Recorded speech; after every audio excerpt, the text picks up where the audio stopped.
Hey guys, we're back. We are back. Today was a really eventful day. Miss Aurea had three I had 3 calls three today. Zoom calls today. I did on our little experiment. Experimental. Tell us more about the experiment. So the idea of the experiment is to almost, it's like a reverse way of doing a human design reading. Human design, for layman's terms, Is your energetic blueprint. energetic blueprint. Right. So Describe that a little bit more for the layman guy. basically, like, you were born with a true divine purpose, right? God gave you a purpose when you came on this planet, and what are you supposed to do? What are you supposed to do? How are you supposed to serve? And so a lot of people kind of have a vague idea, but sometimes maybe confusing. Oh You yeah, have most people are confused. a lot of interest, so you're not sure exactly how to use it. So it gives you a blueprint to help you figure out. It's like a map. Okay, well, this is generally where I'm supposed to be going. This is what fits in which place. Okay, so divine mission, divine purpose, divine plan. Yeah. And so human design helps people. It helps you make sure that you're in alignment with what your purpose is, so you can focus in the right areas, in the right ways. And I was shockingly surprised on how that worked for me. So, and it gave me a lot of cool little insights. And so, when did you start learning this? I discovered human design about 7 years ago. Oh, 7 years ago. And so you just found it super interesting ever since. And Yeah, you've just been studying along the way. It was interesting. Yeah, I heard it just in passing from somebody, and for some reason, just like it immediately sounded interesting Called to me. to you. Yeah, I was like, ping. I was like, what is that? That sounds interesting. Yeah. So I looked it up and I was like, huh, that sounds interesting. Let me just check it out. And so I did. And, because I was never really into astrology and that kind of stuff, it kind of seemed pretty vague and like, okay, well, that could practically fit most people. But so I checked it and I started reading some of the elements of my chart. And I was like, well, that's like eerily accurate. Yeah, shockingly accurate. And then I looked at my kids' charts, and at the time they were like 2 and 5. And theirs were like really apparent already too, like how their personalities and the way they do things is so different from each other. And So it was, human design can be for kids too. yeah. I mean, it's useful for anybody. You can use it to understand your kids better. It can tell you about your learning style, like the best environment for you to learn in. Yeah. Not everybody learns the same way. No. Some people are really good independent. Some people need to learn in a group. Some people just need to be around other people. Some people more visual. Some people are more I'm auditory. more audio. That's why you guys see me with earmuffs all the time. So, like, it can give you a shortcut to understanding that before you have to trial and error and figure out, oh, that didn't work out and this works better. So, Sweet. yeah. So we were doing an experiment. Yeah, so Describe we're the doing an experiment. experiment. We were just sitting here, right here actually, and we were just chatting about different things, and we're like, you know what would be interesting is to just have a conversation with somebody and record it and then process and figure out what are the words they most commonly use, and then look at their human design chart and see if the words they most commonly use line up with the elements of their chart. Because the things you talk about the most tend to be the things that are happening in your life and the things you're doing and accomplishing, and that could be considered on a lot of different levels. It could be, consciously or subconsciously, or even just, on a spiritual, energetic level. Like, what are you attracting into your life? What are you creating in your life? What are you creating in your relationships? Just what's happening for you, and how does that line up with the word you're saying? Yeah. So when you speak, and if you're speaking about, victim, health, money, all this stuff, or you're speaking like, I'm stoked out of my brains because my life is so freaking amazing, and all the creations and synchronicities of, I can see all the alignments and all these barricades are out of the way and just launching forward with all these cool creations. That's 2 different languages. And if you look at your chart, you can see what languages you use when you're with your chart, and you can see what languages you don't use when you're not with your chart. And so that was the experiment. Now, we put out the video, and then what happened? We had quite a few people actually that said, you know what, that sounds really interesting. I'd like to do that. Yeah. And so I took the first 3 that responded. And so I set up Zoom calls for today. And yeah, I had 3 conversations. They were each different and also some overlap and similarities at the same time, which was interesting. Yeah. So I'll leave out names for now because I didn't get. Yeah, leave out the names for now. But what'd you Yeah. learn? What'd you find interesting? So what I found interesting, and I haven't done the actual assessment yet with the charts yet, so that is But just is on the roughly way. from what you But heard. the overall Yeah. theme that I picked up today, something I thought was interesting was the first 2 calls that I had. Both of those women actually mentioned 2 similar things. And one of the concepts I thought was interesting is the concept of, as they've gotten older, as they've had more experience in their lives, and, you know, through conflict in personal relationships and things, they've learned to understand that sometimes when you're talking to somebody, they'll say something to you and you understand it a certain way or make an assumption about what they mean, or you receive it a certain way. And you can sometimes choose to immediately get offended or react to what they're saying because you don't agree with it. Right. Or both of these women have said they found over the years what they now do instead is they pause and then they reflect it back and they say, hey, what I heard you say was this. Is that really what you meant? And then a lot of times they'll get a correction back and the person will say, no, actually, that is not at all what I meant to say. So I'm sorry that it came out like that, Right. or I'm sorry that it wasn't clear, but actually what I meant was this. So I just thought that was, that was cool. And that's something I've heard before, but it was interesting that it came up in both of these conversations today.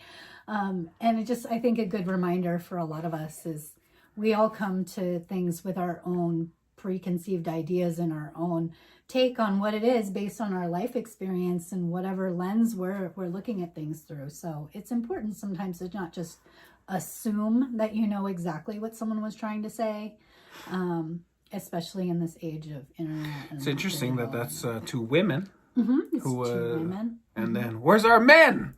What's going on with us dudes? What lesson can we learn from these women that's feeling this intuitive pull to get clarity? Because I know I do that.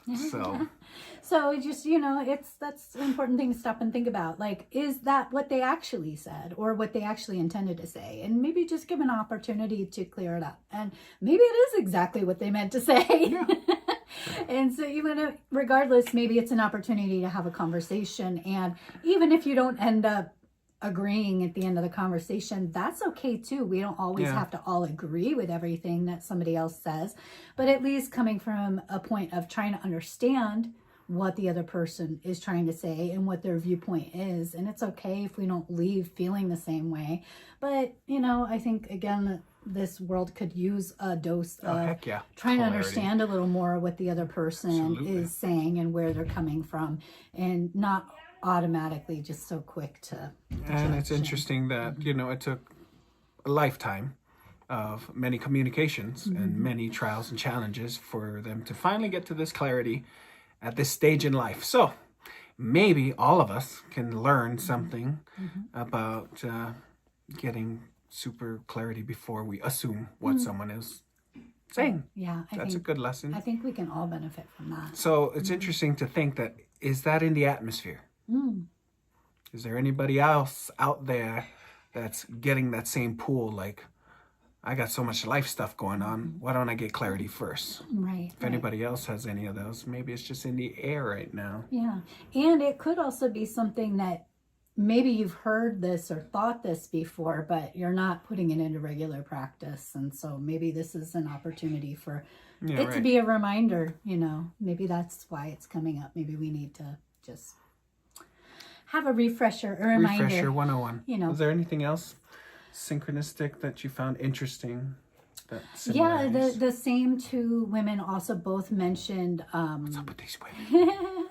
they both mentioned sleeping, issues with sleeping. It was kind of for different reasons, but yeah, they both mentioned sleeping. I think sometimes people have health conditions that make them have to wake up more often, or it causes them to wake up more often. And then, you have a hard time getting back to sleep. Or a lot of people have, your brain is just processing so much all the time. That's especially, you got worries, you got stresses, you got a million long to-do lists, and all this stuff that's happening all the time. Like, there's just a lot. There's a lot going on So outside. sometimes it's just your body's tired and you're ready to sleep, but your brain's like, there's a circus going on up here. And so sometimes it's hard to straighten that out. And then one of my people actually had mentioned, overall she's very positive, very optimistic. She's happy. She's like a lot, like, just her life is going really well. She really has no complaints, and she's good all the time when she's awake. But it's when she goes to sleep that she has struggles. So that's something that is interesting, and is, some people say, it's like when you're sleeping, it's like your brain, your subconscious is processing things while you're asleep. So that could be an element. And then there's also this whole other aspect of human design, about when you're awake, you have these 9 main centers and all these gates that are active and engaging with things. But when you lay down and go to sleep, some of those centers aren't active because you're asleep. And so there's this whole other study of the rave chart, where when you're asleep, the dream rave, you're asleep and you have like a different kind of chart. And that's not something I've really studied too much yet, but now I'm kind of curious and see. So I might take a look around or ask a few friends that maybe have studied that in particular, and find out a little bit about that, because now I'm curious. So that's also in the air. So we're just wondering, is there anybody else that's out there that's struggling to sleep? Whether it's health concerns or other things, or whether you're just the super most positive person in the world, most of the time, not all the time, but then you have trouble sleeping because your mind goes 4 million miles per hour. And that's, I can relate to that. So if anybody else can relate to that. Right? Any last words or announcements? What's your next little steps that you're going to do for these people? So, and then the third color, I didn't really mention much about him. He's also super interesting, and he's done a lot of other work, like with different, like holistic healing and that kind of thing. And so he was curious how this fits with some of the stuff that I do. And I thought that's super interesting too. So we've kind of explored that a little bit in the conversation. I think we're going to have more conversations about that, and see what else we can figure out, how these pieces might fit and work together. But yeah, so he was also super interesting to talk to, and a lot of interesting elements might come out of that in the future too. Yay. What I thought was cool about all three, but especially him, because I didn't run his chart before I talked to him. And then when I was talking to him, there were a couple points in the conversation where I had intuitive hits about what was on his chart based on things he was saying. Right. And so I went after and I pulled his chart and I just did a quick look, and lo and behold, some of them dead on. Like, just came right out. So yeah. Next up is I'm going to process the recordings that I have. I'm going to share the recordings with them, and then I'm going to do my analysis. I'm going to cross-reference it with their charts and see what little... Give us quick analysis. What does an analysis look like? What are you doing for the layman's term out there? Like a human design chart explain analysis? what your analysis is. What was that process? What did you do on that Zoom call? Why did you gather this? Oh, so not like a regular analysis, but... Okay, so there's words. Yeah. So one element of studying human design is another thing called the gene keys. So it's based on, and it's just another way to explore your human design chart. It's a different way of going at it. And so with the gene keys, you're looking at the 64 different gates that are on your chart, and there's a theme for each one. And so each gate represents a certain theme. And based on that, there can be like a maybe not so desirable expression, or Negative what we call words. like a shadow expression of that element, or there can be a higher expression, a more positive words. And then there's like in an absolute perfect world, Bliss. if you're like the most Jesus-like person on the planet, Krishna up here. what is the absolute best possible God way words. to Boom. express this personal theme? Yeah.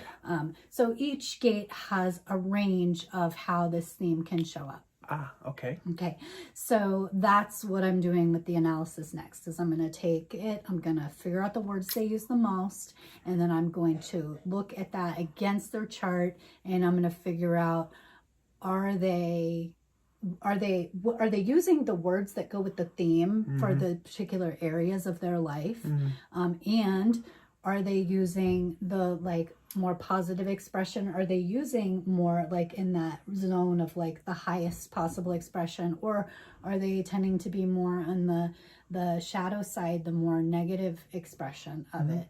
I'm just curious and see Yeah. how it comes out. And so?